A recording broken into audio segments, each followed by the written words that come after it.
Moms on Movies gives Ghostwriter a D for don't see it. It's not even so bad it's good, and you'll leave the theater disappointed.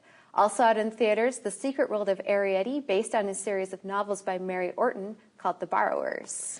I actually never read these books when I was little, but I really enjoyed the movie anyway. I think they did an incredible job of taking like this little diminutive family and putting them in this giant world, and the interactions between her and the boy that she befriends. I just really enjoyed the world building aspect. Yeah, I thought that the little world that they created was so cute, and all the little miniature things and how they kind of used different tools, you know, the pin becomes a sword and different things. It was so clever. Yeah, it was. And I really liked the music and the tenderness of it. One of my favorite things about these sort of Japanese anime ones that they bring over to North America, this is from the same studio that did like Spirited Away, Ponyo, Princess Mononoke, Howl's Moving Castle. And the thing that's kind of unique about them that differs from North American animation is that the triumphs in the film are spiritual and personal triumphs. It's not necessarily temporal or physical like the triumphs. Typical happy ending that you would think Right. Yeah, it's more about personal growth, and I like that message within the film, and I think it's quite unique.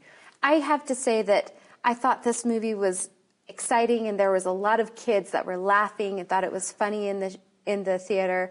Though there were parts I thought were really slow, you know, long gazes into each other's eyes, music over like watching somebody read a book out in the field, you know, that I thought were just a little bit slow. If they would have shortened the length of it, I think it would have been a little bit better of a movie. Wow, and you have to keep in mind, though, that some of these things are part of the cultural flavor of the Asian animation that you're bringing to North America. I mean, I don't exactly want it to feel like a typical Disney movie. That's why I want to watch something that is an import. So some of those things, like where the little girl and the guy gaze into each other's eyes and their eyes are shining in that little anime way that they do. Typical anime way. Yeah, I mean, that's part of the flavor of having a film that's from another nation as opposed to something made here in the usual way.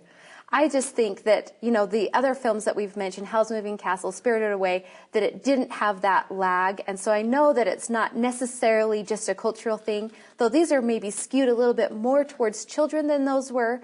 But I think that even this studio has put out better movies as far as like keeping the pace going. Well, I will grant you that Spirited Away and Howl's Moving Castle felt a little bit more adult. They have parts in them that are almost disturbing in the imagery and like the craziness and they deal of what's with adult happening. Themes. Yeah, whereas by contrast, Ponyo and I think The Secret World of Arrietty are a little bit more for younger children and very focused that way. And I would say that it's great for that younger set because anime, as you know, is very like action-oriented. You know, when somebody's mad, they're really going to show that they're mad. Yeah. They're very kinetic, certainly. Yeah.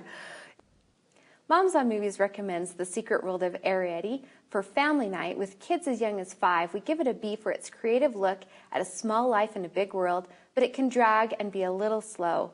Now, as promised, we have a family pack to give away for an advanced screening to Dr. Seuss's The Lorax tomorrow at 10 a.m. at Jordan Commons. The first to correctly identify the source of a quote we will post on Facebook today at 2 p.m. will win 4 tickets. After the jump, we have Oscars and DVDs, so stay tuned for more Moms on Movies.